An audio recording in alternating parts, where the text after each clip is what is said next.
สบายดีจ้าสบายดีพี่น้องสบายดีสุขุสุขคนกันสวัสดีจ้าบ่ได้ทักทายบ่ได้ทักทายพี่น้อง2 มื้อรถสบายพี่น้องตากฝนมื้อนะตากฝนมื้อนะตะลีมาหานะบ่สบายซ้ำวันนี้มันมาอีกแล้วละมันเทียนตัวนี้นะมันจะเสือเหงาขุดมันเทียน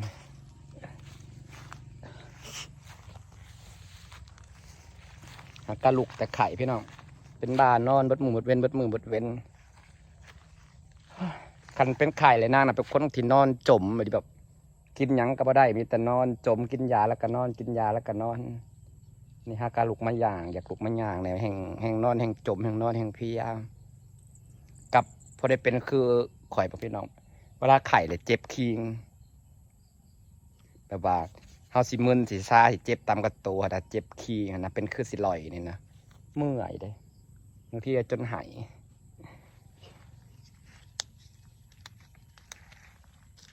ใบเป็นหนาโพดใบโพดเป็นลายมาเบิ่งพี่น้องมักกระทันข่อยกำลังดกเป็นหมาก็จะได้กินแล้ว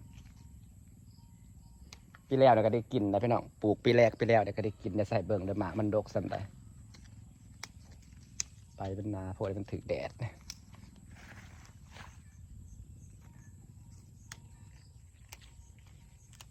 มาดูมักกระทันพี่น้องมาดูมักกระทัน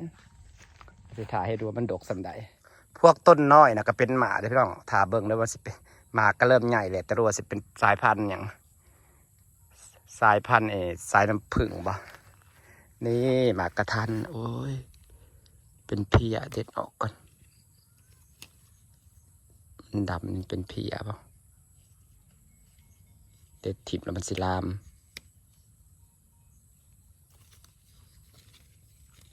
นี่พี่น้อง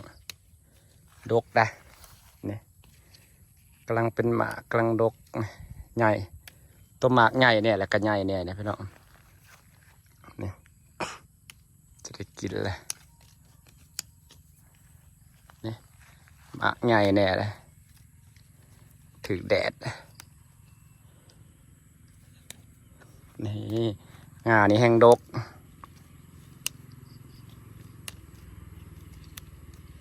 งานี่แห้งดกพี่น้อง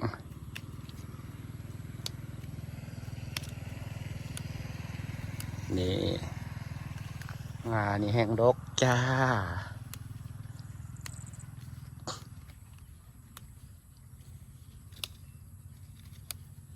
นี่ดกไปรีบหมักลำไยค่อยพอผิดอีกแล้วเป็นยังคือป้าอยากหมักปลาหมักลำไยแถววะหมักกระทันค่อยตัวเทิงฮะก็ออกดอกงานนี้กำลังดกนะนี่กำลังเป็นหมากดกบางหุ่งกำลังซุกสำสิกินไปน้องไอ้พอได้นั่งหมักกินผลไม้พอตื่นมาพอได้กินหมักหุ่งงานนี้กระดกได้หมักหุ่งก็พอได้กิน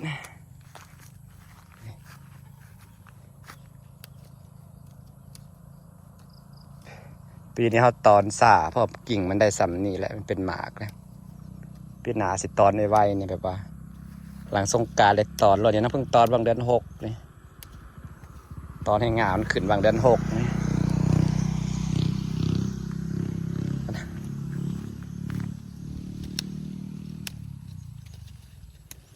ขันเฮาบ่ตอนกับบ่เป็นหมากนะพี่น้องมันต้องตอนก่อนนี่นั่งตอนตอนซ่างามมันขึ้นมาได้สำนี้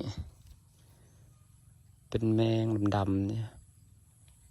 เด็ดถิ่มซะเป็นข้างนอกก็สื่อแล้ว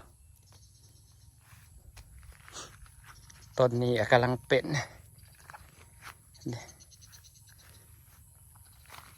ฉีดฮอร์โมนก็มาดูต้นน้อยกำลังเป็นเลยพี่น้องบรรยากาศบ้านนะ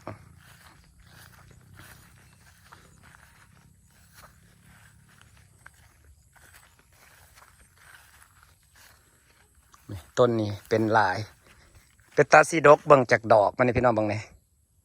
เบิ่งเก็กดอกวันนี้เป็นตาสีดกดอกไม่อยู่ซอกสุกมุม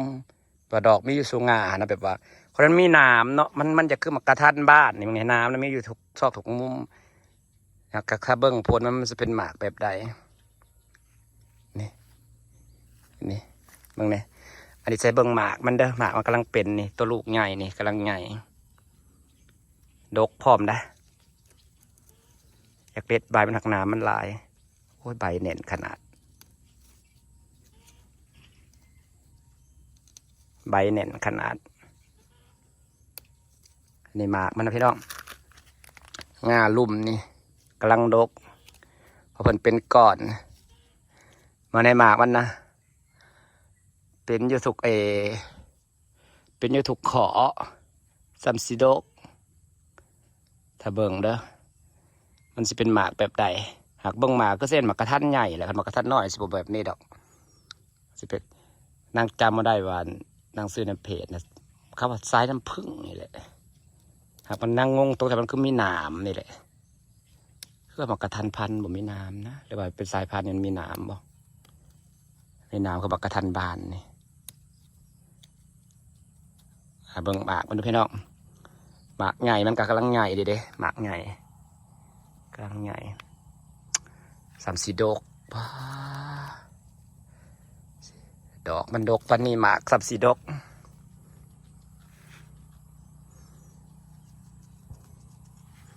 ผู้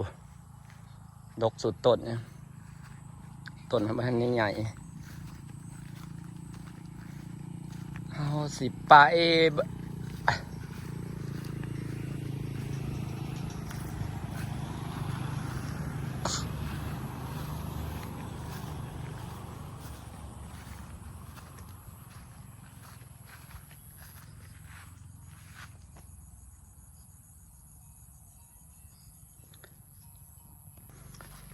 หน่อไม้นี่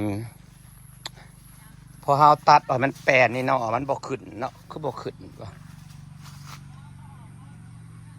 ตอนมันห่ม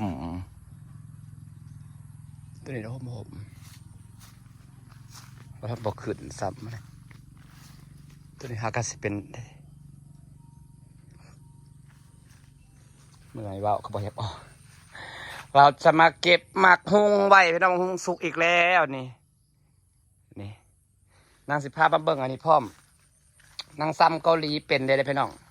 อันนี้ซ้ำใส่ขี้ดินดำเดี๋ยวให้มันออกหากลายๆถ้าจังป้าบังหูนะพี่น้องเก็บไปไว้แล้วมือนักการเก็บไปหมู่อีกมือนี้มันพอมันสุกลายเลยจะพาขึ้นไปเบิ้งเอากระไดมากาดไว้เยอะพาพี่น้องขึ้นไปเบิ้งนี่ อันนี้คือไส้เกาหลีที่นางซ้ำก็คือเขาเอาขี้ดินอันนี้เป็นขี้ดินนั่นขี้ดินปลูกขี้ดินดำๆผงๆเด้เขาก็ไปตัดมาแล้วก็เสียบแล้วก็จะหักมันออกแล้วจะโอ้ยหักแตกแล้ว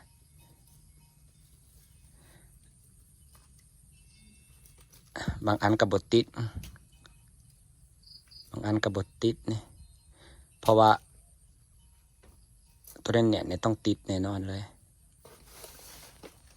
นี่เด้อันนี้ตัวเห็ดก่อนนี่ติดแล้วเขาจังจะเอาไปใส่ถุงบัดนี้ให้หากมันลายกันหากมันลายก่อนเขาจะเอาไปใส่ถุงพี่น้องที่จริงนะเขาสิเอาถุงยางอบไว้เป็นเดือน2 เดือนในห้องน้ำมันอบแล้วคือมันตายแล้วเอาถุงยางออกมันก็ยังติดนะถุงยางออกอบพอฮอดอันนี้ซ้ำตัดนี่ปุ๊บแล้วเขาเอาถุงยางมาหมัดนะพี่น้องเอาถุงยางมาหมัดไว้บอกให้อากาศมันเข่าให้มันงอกเนี่ยตัวนี้ต้องติดหลายโอ้ตัวนี้ติดขักเลยตัวนี้ติดกับบทสุดต้นวันนี้นะพุ่นนะติดขักค่ะจับเบิ่งกันแน่นเนี่ย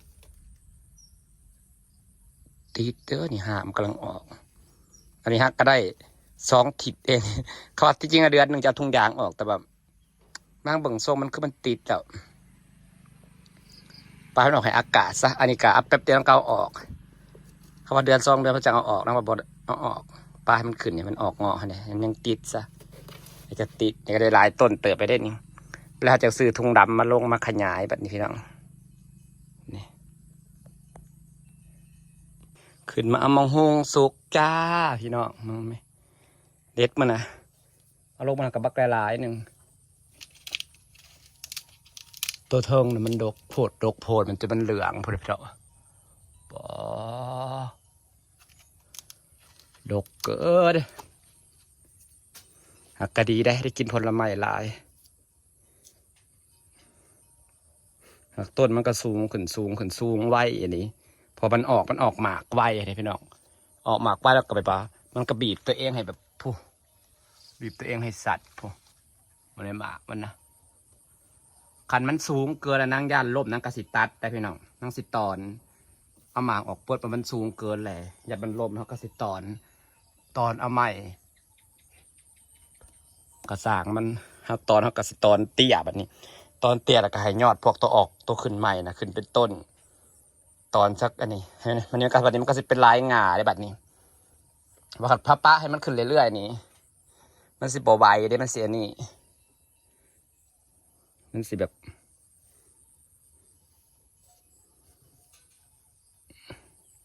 เหลืองเต็มเจ้านี่จ้าสิได้เก็บน้องสิฝากบรรยากาศไว้ซ้ำนี่เด้อขอบคุณทุกคนที่ยังติดตามนะจ๊ะพี่น้องเด้อฮักกะลูกแต่ไข่ได้ก็เลยเขามาทักทายพี่น้องขึ้นว่ากระไดพุดยาวนี่แต่ยามันล่มนะมันนักหางบางหากนั่งแข็งแรงกว่านั่งต้นใหญ่แข็งแห้งขัดแต่ว่ามันก็เริ่มสูงขึ้นแล้วมันสูงเกินเขากระยามันหักประเดี๋ยวนะขึ้นหอดสิประมาณสี่เฮาเด็ดหมากมันไปเรื่อยๆเด็ดหมากไปเรื่อยประมาณเพียงเทิงหลังคานี่พี่น้องนี่นั่งสิตัดตอนพอมันเขาปล่อยขึ้นสูงไปก็มีประโยชน์สูงไปปุ๊บเก็บไก่ยากหนึ่งปิดไก่ยากสองยามันล่มมาเป็นเสียใช่ไหมได้ซ้ำเขากระตอนพอเห็นส่วนใหญ่ข้าเจ้ากับคันบางหุงมันสูงนะข้าเจ้ากระตอนพี่น้องตอนแล้วก็ให้ยอดข้างลุ่มมันขึ้นแบบนี้ข้าเจ้าเขาก็ใส่มันขึ้นหลายต้นแบบขึ้นหลายงาเดี๋ยวจะมาก็ล่มแล้วสูงเกินนี่เก็บกันยากกินกันยากโอเคครับพี่น้องสบายดีเด้อ